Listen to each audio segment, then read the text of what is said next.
The SOS no one expected. The night shift at Fleet Command was quiet, the kind of silence that made every officer check their screens twice just to stay awake. Admiral Raines sat in his command chair, eyes half closed, listening to the hum of the Horizon's Wrath as it drifted along the patrol route. Outside the thick glass of the bridge, stars hung like frozen sparks, unmoving and eternal. The crew whispered to each other. A few joked softly. It was just another patrol in a part of space no one cared about. Then the lights flickered. The comms console beeped 3 times in rapid bursts. The sound was sharp enough to make everyone turn their heads. Ensign Vale looked up from his station, his voice uncertain. "Sir?" "We're getting an emergency signal." Raines straightened. "Source?" Vale hesitated. "Unknown origin, sir."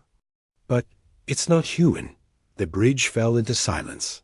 The screen lit up, static filling the edges. Then a voice came through, high, pitched, trembling, every word heavy with fear. "They're here. Help us. Please, anyone who can hear this." The sound was raw, like the speaker had been running and screaming for hours. Then the signal cut into a strange, deep pulse, like the thump of a giant heart. It echoed through the comm system, vibrating in the crew's chests. "Play it again," Raines ordered. His voice was calm, but inside, his mind was already running through a dozen possible threats. The message replayed, the same voice, the same terror, the same pulse afterward. On the second run, something else. Played under the static, a faint distortion, almost like whispering. Vale frowned and started filtering the audio. On the main screen, navigators plotted the coordinates. Raines' eyes narrowed. The location was deep inside what most of the galaxy called the Dark Zone. It was a place of dead ships and dead colonies, a place no one entered unless they had. "A death wish, sir," Vale said, turning pale. "I filtered the static. There's a hidden layer in the message." He pressed a key, and the bridge went silent again as a second voice played, low and urgent. "Only humans can fight them. The others are already gone." No one moved. The words hung in the air like smoke. Commander Holt leaned forward. "This could be a trap." "It could," Raines agreed. His tone didn't change, but his hands tightened on the armrest. "But if it's not?" He let the sentence hang, because they all knew the rest. If it wasn't a trap, then there were people out there, people not human, but desperate enough to call for help from the one species the galaxy feared most. Fleet Command protocol was clear. No entry into the Dark Zone without unanimous approval from the Galactic Council. But Raines had been a soldier long enough to know that councils debated while people died. He rose from his chair. "Signal the Iron Fang fleet. Full combat readiness. We're going in." Gasps and murmurs broke out across the bridge. Holt stared at him. "Sir, we'd be breaking 3 council orders in one move." "Then let them write me up later," Raines said. His voice carried the weight of command. "If this is a trap, we'll crush it. If it's real, we're the only ones who can make it out alive." Within minutes, the Horizon's Wrath sent encrypted orders to every ship in the Iron Fang fleet. Across human space, massive warships came alive, reactor cores heating, weapons charging, hull plating locking into battle mode. On the bridge, the tactical map loomed with green icons as ships checked in. Raines studied the formation, feeling the familiar thrum of adrenaline in his veins. It had been too long since Earth's war fleets had been called to fight something worthy of their power. Vale reported, "Coordinates locked, sir. Jump drive." "Primed. Open a fleet-wide channel," Raines ordered. When the connection was ready, he spoke, his voice low but sharp. "We have received an SOS from deep in the Dark Zone. It warns of an enemy that only humans can fight. We don't know who they are or what they want, but we do know this: when someone sends for Deathworlders, they expect monsters to answer. Let's not disappoint them." A few crew members smiled. Grimly, the name Deathworlders was both an insult and a badge of honor. It was what the galaxy called humans born on a planet so hostile that survival shaped them into warriors, even in peace. Rains sat back in his chair. Engage the jump. The horizon's wrath shuddered as space folded around it. The stars outside twisted into streaks of white light. The soundless void was replaced by the low, steady hum of a warship tearing through dimensions. No one spoke for the first minute. Everyone was thinking the same thing. Whatever waited at those coordinates had terrified someone enough to call the humans. And in the galaxy's history, that had never ended quietly. Then, just as the jump drive stabilized, Vale stiffened at his console. "Sir, I'm picking up another signal. It's piggybacking on our own comms now." "Play it," Rain said. The bridge went cold as a whisper filled the air. "Hurry. Before they find you too." Rains didn't flinch. His eyes stayed on the starfield ahead. "Tell the fleet." Weapons hot, the crew obeyed, and in that moment, every man and woman on the horizon's wrath knew, whatever they were jumping into, it was going to be war. Asterisk into the dark zone. The horizon's wrath and the rest of the Iron Fang fleet emerged from the jump into a darkness so deep it swallowed the stars. The dark zone was not empty. It was smothered. Space here seemed thicker, heavier, as if light itself feared to pass through on the bridge. The crew stared at the tactical display. Hundreds of red marks blinked faintly across the map. Wreckage fields. The remains of alien ships floated in slow orbits, some still glowing from melted hulls. "Multiple debris clusters, sir." Vale reported. "Some are recent, weeks old at most." Admiral Rain's jaw tightened. "Any survivors?" "No life signs from the wrecks," Vale said, his voice low. "It's like something hit them and left nothing alive." The fleet moved forward in tight formation. Sensors swept through the void, but the strange pulse from the SOS still echoed, steady and slow, like a heartbeat in the dark. The further they went, the stronger it became. In the distance, small blips appeared on the radar weak, flickering as if trying not to be seen. "Possible contacts ahead," Holt announced. "No weapon signatures. Put them on screen." Rains ordered. The main display flickered to life, revealing a convoy of battered alien ships drifting between two shattered moons. Their hulls were scorched, patched with mismatched metal. Some had no lights at all, just shapes limping through the void. "Open hailing frequencies," Rain said. The reply came almost instantly, a panicked alien voice, speaking in rushed. "ASIC, we're not enemies. Please, you must turn back." "You don't understand." Before the message could finish, a shadow fell over the convoy. From behind the broken moons, massive spiked ships emerged. Their black hulls reflected no light, and they moved with the slow, deliberate grace of predators. "Hostile vessels detected," Vale shouted, "closing fast." Rains didn't hesitate. "Weapons free." The Iron Fang fleet answered in unison. Railguns thundered. Beams of pure light lanced through the void. The first enemy ship was torn apart in seconds. The second split in half as hellfire torpedoes punched through its core. The humans didn't stop to trade warnings or threats. They ended the fight before it could begin. When the last hostile vessel exploded into fragments, the alien convoy drifted in stunned silence. Then a voice came over the comms, quieter now. "You? You killed them like they were nothing." "They were nothing," Holt said under his breath, but Rains kept his eyes on the screen. "We got your signal," he said to the alien leader. "What are we dealing with?" The alien hesitated. His eyes, wide and glassy, darted to something off-screen. "You shouldn't have come," he whispered.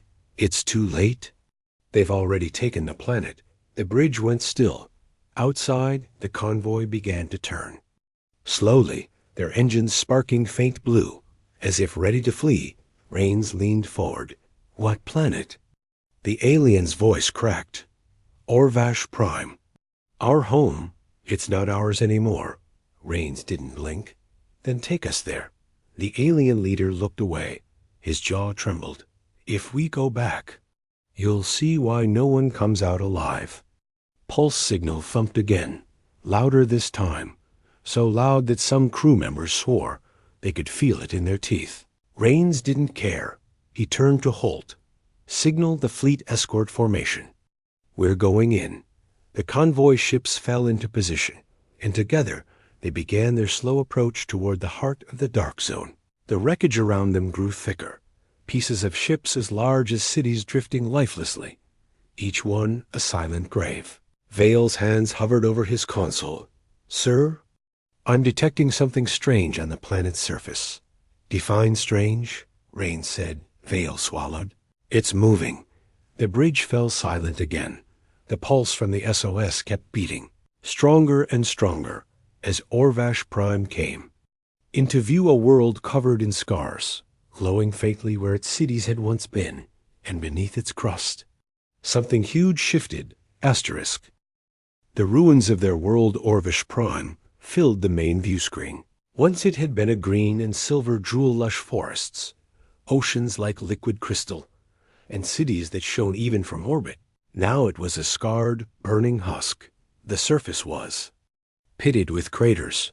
Great swaths of land had been carved away as if some giant had clawed the planet. Whole cities were nothing but skeletal remains, glowing faintly with heat even after days or weeks of destruction. The Iron Fang fleet moved into low orbit. Sensors swept the surface. The data they returned was worse than the crew expected only. A few thousand life signs remained on a planet that once held billions. Where are the survivors? Rains asked. Vale's voice was tight. Most are underground, deep tunnels and shielded chambers, the rest. They're hiding in the ruins. On the screen, the alien convoy leader appeared again. His eyes were sunken, his skin pale from days without sunlight. We've been running since the first wave, he said. We thought help would come from the council, but no one answered. Who attacked you? Holt asked. The alien's voice trembled. We never saw them. Not clearly. They strike from below. From the shadows, they take everything, our weapons, our machines, even our dead. Rains exchanged a glance with Holt. Prepare a landing team. Minutes later, human dropships cut through the dark clouds. The air was thick with ash. Rain fell, carrying the smell of burnt metal and something far worse, something like rot. The Marines moved carefully through the ruins, their boots crunching over glass and bone. Buildings leaned at impossible angles, half melted from orbital fire. The pulse from the SOS was stronger here. Each beat seemed to shake dust from the shattered walls. Sergeant Darren approached what looked like a collapsed tower. Inside, they found dozens of aliens huddled together, their faces lit with a flicker of hope when they saw human armor. One of the survivors stepped forward, a thin woman with deep scars along her neck. You came. We thought no one would. We're here now, Duran said. We'll get you out. Before he could finish, Vale's voice came over the comm. Urgent, Sergeant, you need to see this. Duran's helmet cam turned toward the ground. A dirt trembled. A deep, slow rumble rolled through the street. Then something massive shifted beneath the surface. Chunks of broken stone slid aside as a metallic shape rose. It wasn't a ship. It wasn't alive, yet it moved like a predator.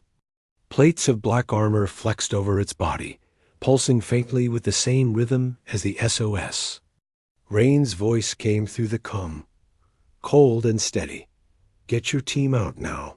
The Marines pulled the survivors into the dropship. The ground kept shaking, a low growl rumbling beneath their feet.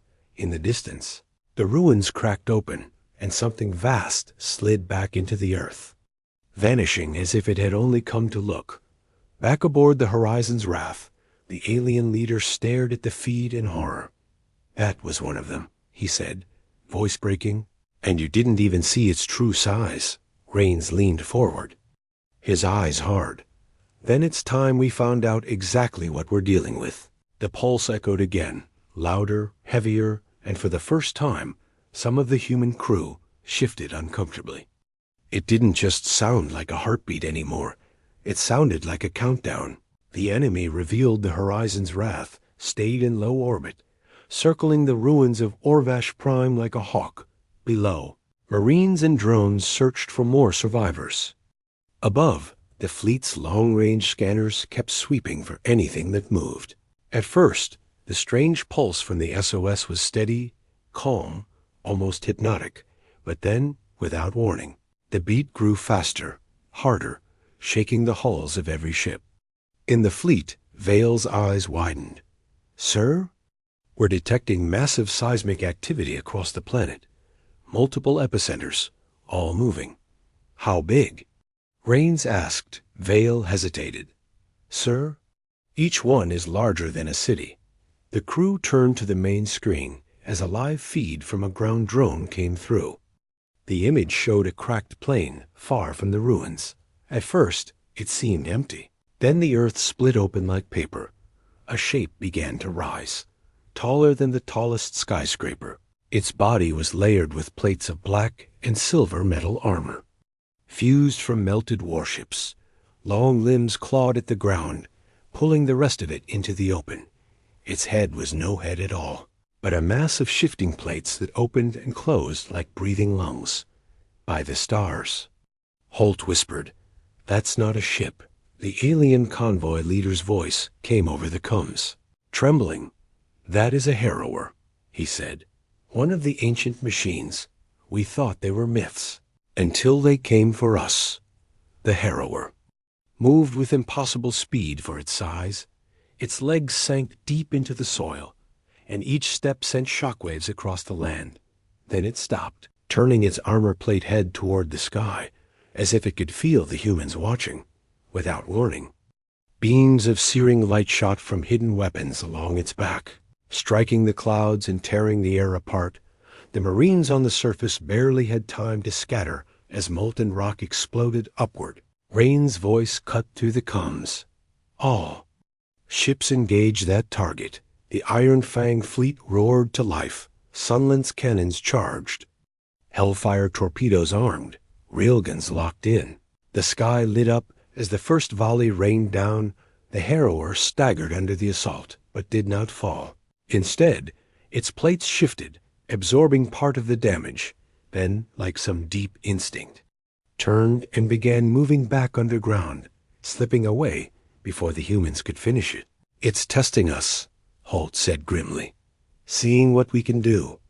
Vale's hands shook slightly as he read the data. "Sir, that's not the only. 1. We have 3 more, no, 5. No," his voice cracked. "There are dozens moving toward the fleet." The alien leader's voice broke through again, filled with despair. "Now you see why we sent for you." "And why the others ran." Rain's gaze hardened. "Signal. The fleet, prepare for full-scale engagement. We're not running." The pulse from the SOS was deafening now, echoing through every bulkhead. And for the first time since the message arrived, the humans began to understand this was not a cry for help. This was a warning. Earth's fangs unleashed. The Iron Fang fleet shifted into battle formation. Warship after warship locked into position, their black hulls glinting faintly under the distant light of the dying sun. On the bridge of the horizon's wrath, Admiral Rains stood with his hands behind his back, eyes fixed on the tactical display. "Targets confirmed," Vale reported. 17 harrowers moving toward the fleet, more signatures still rising from the planet. Rains didn't blink. "We hold this orbit. No retreat." Outside, the void lit up with the first strike. Sunlance cannons fired beams of white-hot plasma, cutting through the darkness, slamming into the advancing harrowers with such force that the clouds below glowed. Railguns thundered, sending hypervelocity rounds the size of shuttles tearing through the beast's armor. The harrowers answered. Spines along their backs opened like blooming flowers, firing arcs of molten energy into the fleet. A smaller human destroyer took a direct hit, its hull splitting apart before vanishing into a silent explosion. Rain's voice never wavered. Hellfire torpedoes, full spread. Dozens of torpedoes shot from the fleet, each one leaving a burning trail in the void. When they struck, The explosions were so bright, they lit up the shattered moons.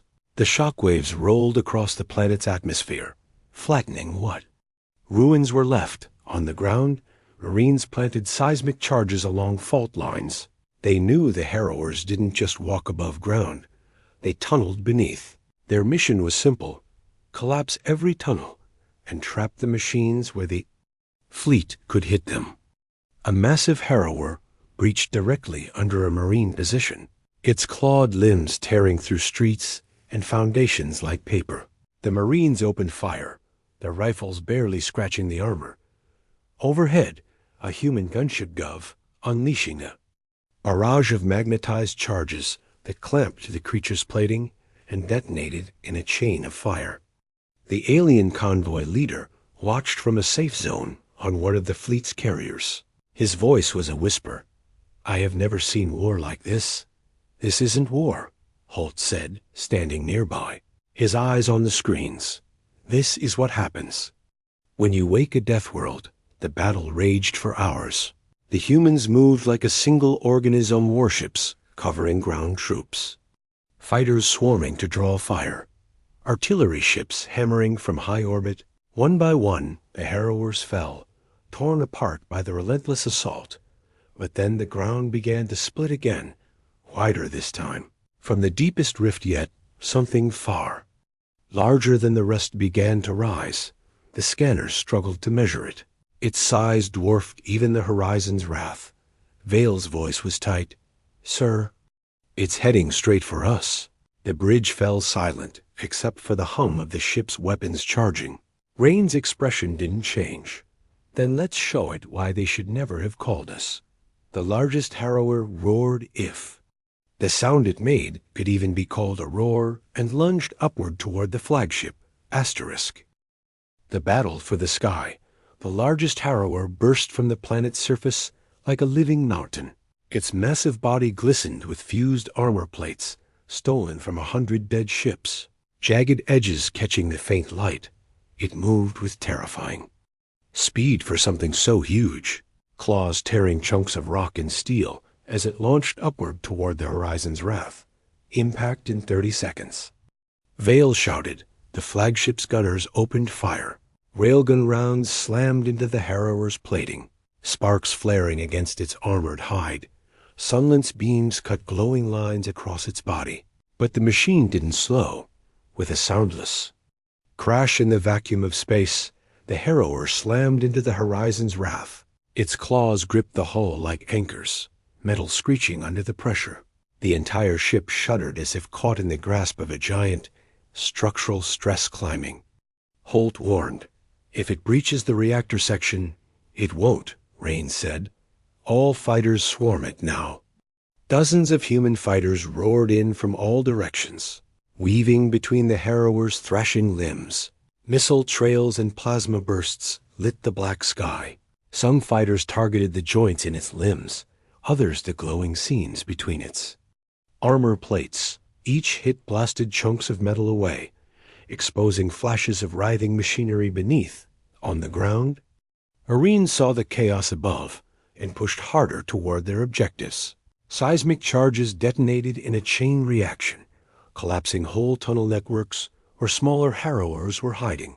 The planet's surface buckled, sending dust storms spiraling into the thin atmosphere. Back in orbit, the harrower reared its headlight plating and unleashed a blinding energy pulse. Shields across the fleet flickered under the wave. One human frigate lost power entirely, drifting helplessly before vanishing under a single swipe of the monster's claw. "Lock Hellfire payloads on its core," Rains ordered. His voice was steel. The flagship's targeting computers found their mark deep beneath layers of shifting armor. A faint red glow pulsed like a heart. 6 Hellfire torpedoes launched at once, curving around the harrower's defenses, exploding point-blank into its chest. The blast ripped through the creature, tearing open a hole wide enough for a fighter to fly through. Molten debris floated away in slow arcs. The harrower's limbs twitched, grip loosening on the horizon's wrath, but it didn't fall away completely. Instead, its head twisted, plates opening to reveal a glowing lattice of energy. It wasn't retreating, it was transmitting. Vale's voice went cold. "Sir, it's sending a signal." "To who?" Holt asked. The answer came in the form of a sudden spike in the deep space sensors. Dozens, no, hundreds of faint red contacts lit up the edges of the tactical map, all of them moving fast, all of them heading for Orvash Prime.